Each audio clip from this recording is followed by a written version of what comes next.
Olá pessoal, tudo bem? Meu nome é Pedro, eu sou psicólogo e esse é mais um quadro Conversa com Psicólogo, tá certo? A situação, o problema que eu trouxe hoje é: comecei a ter crises de ansiedade e ataques de pânico, o que fazer e agora? E elucidando um pouco essa situação, tá certo? O que são essas crises? Geralmente, de um aspecto global, podem ser duas coisas, tá? Ou respostas exacerbadas de medo frente à antecipação de alguma coisa ruim ou negativa que possa vir a acontecer, tá? Então é bem a resposta de ansiedade mesmo, a gente antecipa que algo negativo pode vir a acontecer e a gente já começa a emitir uma resposta de ou fugir ou, de certa forma, se preparar para lutar contra aquilo, tá certo? Mas a gente fica com aquela angústia antecipatória frente a alguma coisa que pode ser ou não perigosa, mas que a gente interpreta como perigosa e que pode vir a acontecer. Tá certo? Isso é uma situação. A segunda situação é quando a gente tem uma crise, a gente começa a manifestar crises de ansiedade e ataques de pânico mesmo sem nenhum estímulo aversivo no momento associado àquela crise. Por exemplo, digamos, eu estou sentado no meu sofá assistindo televisão, não tem nada demais acontecendo, não estou pensando sobre o futuro, mas eu começo a ter crises, começa a me dar aquele aperto no peito e taquicardia e falta de ar e aquela angústia e eu preciso sair daquele lugar fechado, eu acho que alguma coisa ruim vai acontecer e aquilo, eu realmente entrando em crises quase incontroláveis, digamos assim, ou incontroláveis, tá certo? Essas são dois tipos mais globais, digamos assim, de crise, tá? E daí duas coisas também, pessoal, que geralmente estão associadas às causas disso, tá certo? Duas coisas. Primeira coisa, pessoal, acúmulo de estresse, tá? Digamos que eu tô passando por um momento de vários estresses, enfim, na minha vida, seja com trabalho, com relacionamentos, enfim, comigo mesmo. E eu vou me estressando e esse estresse vai se acumulando porque eu não tenho conseguido botar pra fora, eu não tenho conseguido aliviar, desabafar aquilo ali, botar pra fora. Isso vai se acumulando e o meu organismo por si só vai ficando estressado. E isso geralmente é responsável por tanto respostas por ataques de pânico momentâneos, sem nenhum estímulo aversivo associado àquilo ali, porque meu organismo por si só já está estressado e às vezes ele emite respostas, né? Ele começa, enfim, eu começo a ter crises do nada, digamos assim, porque eu estou estressado por um acúmulo de estresse, ou eu fico mais sensível a situações ansiogênicas. Por exemplo, uma coisa que não me deixava tão ansioso no passado, por eu estar com um estresse acumulado, acaba que eu fico muito sensível àquilo e eu vou, digamos assim, de 0 a 100 muito rápido, assim, eu fico muito angustiado já com aquela situação. E por conta de que meu organismo, como eu disse para vocês, já está estressado, já está com estresse acumulado, tá certo? Essa é uma situação. A segunda situação também é relativa a ambientes e situações aversivas ou traumáticas. Às vezes eu vivencio uma situação traumática, por exemplo, e obviamente me expor a uma situação semelhante àquela vai me gerar crises, né? Porque eu entendo, meu organismo entende que aquilo ali é muito perigoso para mim. Assim como daqui a pouco eu passo por um estresse muito significativo em algum ambiente específico, seja de trabalho, seja, enfim, familiar ou algo do tipo, e obviamente meu organismo já começa a emitir respostas de medo, né, de ansiedade, de angústia frente àquele ambiente, tá certo? Porque acaba se tornando um ambiente ou uma situação aversiva para mim, tá? Essas geralmente são os dois motivos globais para resultar em crises de ansiedade, ataques de pânico, tá certo, pessoal? Peço que vão prestando atenção até aqui, eu sei que eu vou falar bastante coisa num período curto de tempo, mas eu acredito que possa ser benéfico se tu estiver prestando atenção e entendendo o que eu vou dizendo, tá certo? Perfeito, pessoal, a gente já elucidou assim bastante o que são as crises e o que geram as crises, tá? Agora a gente vai para o que fazer, tá? Reforçando, pessoal, isso não é uma terapia, isso não é uma psicoterapia, é mais uma psicoeducação frente a essas situações. Eu acredito que pode te ajudar no sentido de tu entender melhor o contexto gerador das crises e de tu ter algumas estratégias pessoais. Mas isso daqui não é uma psicoterapia, é uma conversa com um psicólogo sobre ansiedade e crises, tá certo? O que fazer então, tá, pessoal? Eu trouxe 3 coisas aqui bem interessantes de a gente começar a tentar fazer caso a gente esteja com crises, esteja começando a desenvolver. Também entendendo, pessoal, que é difícil falar em curas ou algo do tipo, mas eu acredito, bem de forma veemente, que sim, a gente pode, digamos assim, se livrar dessas crises, a gente pode ter alívio significativo dessas crises de ansiedade, ataques de pânico, digamos assim, tem solução para isso.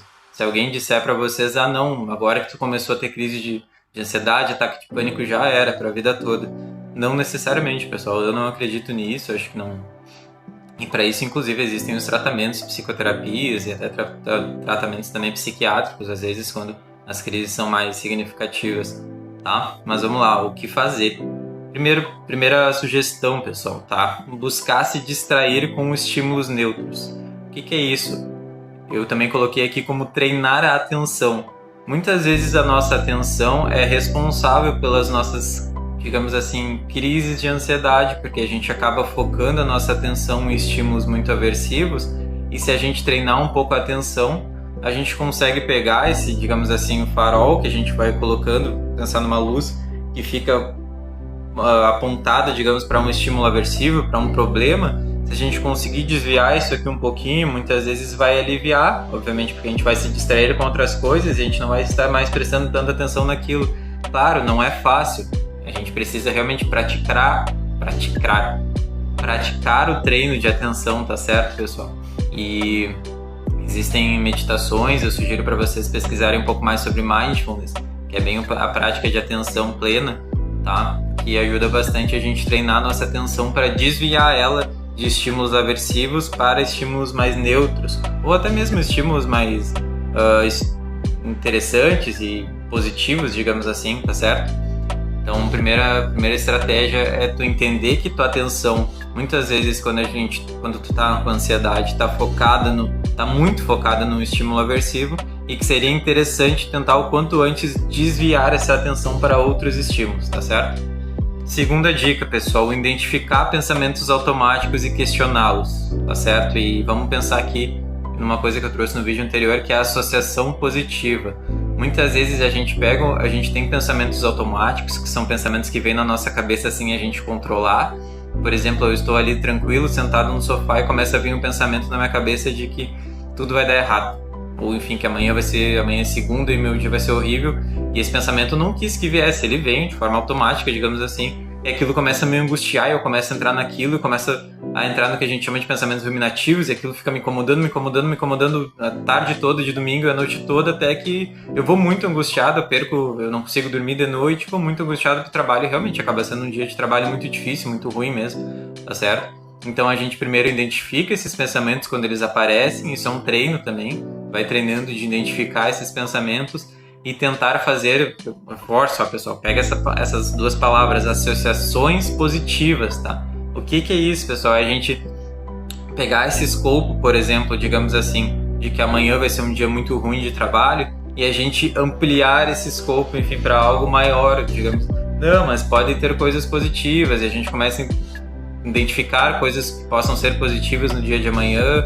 Não, mas eu ainda tenho um tempo de descanso, eu começo a identificar coisas positivas no dia de hoje, tento me distrair um pouquinho, considerando a minha primeira dica, mas eu também amplio esse escopo porque eu consigo ter uma visão maior e fazer outras associações.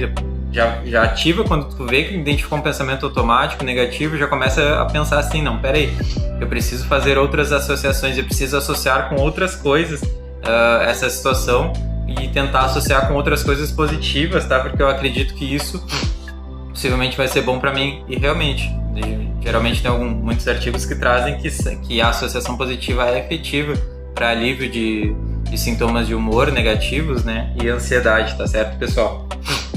Essa foi a segunda dica. A terceira dica, pessoal, é entender, isso é bem importante, essa terceira dica, tá, pessoal? Entender que o acúmulo de estresse leva a crises. Então, procurar formas de aliviar o estresse. Eu trouxe lá no início para vocês. Se eu estou acumulando estresse, meu organismo vai ficar estressado. Então, uma forma bem interessante de eu não acumular estresse é aliviar esse estresse. E daí tu pode me perguntar, tá, mas como, Pedro, eu vou aliviar esse estresse? Se fosse fácil, eu já estaria fazendo. Pessoal, alguns exemplos, tá? De atividades, coisas que aliviam o nosso estresse, tá? E acredito que muitas de vocês já devem saber que existem, e talvez já pratique ou não, mas eu sugiro realmente fazer e colocar isso na sua rotina, algumas delas, porque realmente são fatores aliviadores, aliviantes do estresse, tá certo? Primeiro, a prática de um exercício, tá? Isso é bem efetivo assim para alívio de ansiedade, de estresse.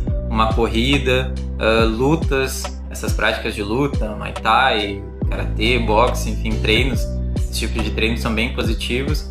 E academia, né? Treinos no sentido ali de, enfim, musculação e também caminhada nas esteiras, enfim, geralmente são bons pra gente colocar pra fora um estresse acumulado, tá certo? Segunda dica, digamos, dentro da questão de aliviar o estresse, desabafar com amigos e parentes de confiança, tá certo? Por que de confiança, pessoal? Eu não digo... Porque são pessoas que daqui a pouco não vai te gerar tanto estresse se tu trazer alguma coisa mais pessoal tua, e não vai ter perigo dessa pessoa espalhar para todo mundo, digamos assim, e acabar se tornando um estímulo aversivo. Assim como são pessoas que provavelmente vão te ouvir mesmo, e vão sentar ali, vão te acolher e vão estar preocupadas contigo. Às vezes é um amigo ou uma amiga próxima, às vezes é um familiar, ou uma mãe, um pai, um irmão, um primo, enfim. Mas não precisam ser muitas pessoas, às vezes uma ou duas pessoas, mas eu estou dizendo aqui que é encontrar a pessoa certa e praticar o ato de desabafar, de contar um pouco, e possivelmente a pessoa vai desabafar contigo também e acolher. Isso é importante para a gente também cuidar dos outros, mas naquele momento, para livre do estresse, tentar desabafar com essa pessoa tem efeitos bem significativos muitas vezes no alívio de ansiedade, de estresse, poder desabafar, poder botar para fora aqueles sentimentos ruins que estão te angustiando. Tá certo? Uma terceira dica dentro disso é priorizar. Isso é bem importante também, pessoal. Priorizar o cuidado com o sono, tá? Principalmente quando for possível tu dormir bem. Tipo fins de semana. Às vezes nos dias de trabalho é difícil pra gente dormir bem. Eu entendo o contexto, enfim, brasileiro, digamos assim. Muitas vezes é complicado. Mas às vezes a gente tem possibilidade de dormir bem no final de semana, num sábado, num domingo, numa sexta, e a gente abre mão disso. A gente ou sai de noite, enfim, ou se alimenta mal durante as noites, isso prejudica nosso sono, ou às vezes a gente dorme demais também para tentar compensar e isso não nos faz tão bem, tá certo? Eu vou fazer um vídeo só sobre sono aqui mais pra frente, tá certo? E lá no meu Instagram também já tem um videozinho sobre dicas para ter um sono melhor, tá? Eu sugiro que dê uma olhada lá, mas ainda assim, tentar cuidar um pouco mais do seu sono, porque um dos fatores de alívio do estresse, digamos assim, não vou entrar no tópico, mas de limpeza do teu organismo, de situações de estresse acumulado, digamos assim, é um sono de qualidade, é um sono bem cuidado, digamos assim, tá certo? Evita bastante a situação de no dia seguinte vir a ter crises de ansiedade e vir a ficar muito estressado. E geralmente resulta, na verdade, também boas noites de sono, a ter melhor qualidade de humor no dia seguinte e nos dias, enfim, que se seguem, se tu estiver cuidando do seu sono. Além de outras coisas muito importantes que o sono cuida, como aprendizado, atenção, memória, enfim, outras coisas mais fisiológicas, como pressão sanguínea, até questões relacionadas a benefícios para quem tem diabetes, enfim, estão relacionados ao sono, tá? Só fazendo um parênteses aqui. Então, cuidar do seu sono e cuidar principalmente quando for possível cuidar dele, porque às vezes quando é possível a gente cuidar, tá tudo bem. Segunda a sexta, digamos que eu trabalho muito, não tem como cuidar, mas às vezes o sábado, o domingo, ou a sexta, o sábado e o domingo, ou a sexta e o sábado, enfim, ou só o domingo que seja, a gente não cuida, porque, enfim, a gente acaba se distraindo com outras coisas, como festas, enfim, bebidas, essas coisas. Não estou dizendo para vocês não fazerem isso, mas, claro, isso vai afetar a saúde de vocês, estou dizendo isso. Mas enfim, a vida é de cada um faz o que quiser. Mas uma sugestão, quer ter mais qualidade de vida, saúde, cuida do seu sono, sempre que possível, tá certo?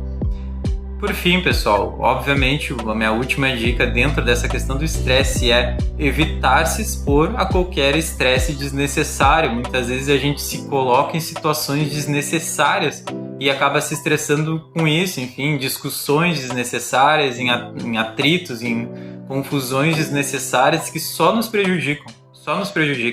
Por escolhas, enfim, que se a gente pensasse duas vezes a gente não teria entrado naquilo. Então, evitar, tem situações de estresse que a gente não consegue evitar, por exemplo, o trabalho, boa parte do trabalho, enfim, alguma situação familiar, digamos assim, com pessoas da família que precisa conviver, enfim. Mas tem situações que a gente consegue evitar e tentar evitar essas situações, tentar realmente excluir, digamos assim, ou afastar essas situações da sua vida, evitando se colocar nessas situações geradoras de estresse. Obviamente, antes disso, tu precisa identificar quais são as situações, então eu te sugiro fazer isso, depois que tu identificou, tu se comprometer a eu não vou mais me meter nessas situações, porque eu tô vendo que isso aqui só tá me fazendo mal. Discutir com as pessoas na rua, no trabalho, comprar brigas desnecessárias, enfim. Tá certo, pessoal? Muito bem, esse foi o vídeo de hoje, então acredito que eu possa ter sido claro, assim, no sentido de elucidar o que são as crises de ansiedade e ataques de pânico e algumas estratégias, sugestões do que fazer frente a isso. Obviamente, se possível, eu sugiro buscar ajuda profissional de um psicólogo ou psicóloga, né, enfim, que possa te ajudar aí nesse sentido, de preferência da abordagem cognitivo-comportamental. São estratégias com mais base científica, né, com bastante base científica para o tratamento de crises de ansiedade, de toque, de ataques de pânico, entre outros transtornos relacionados.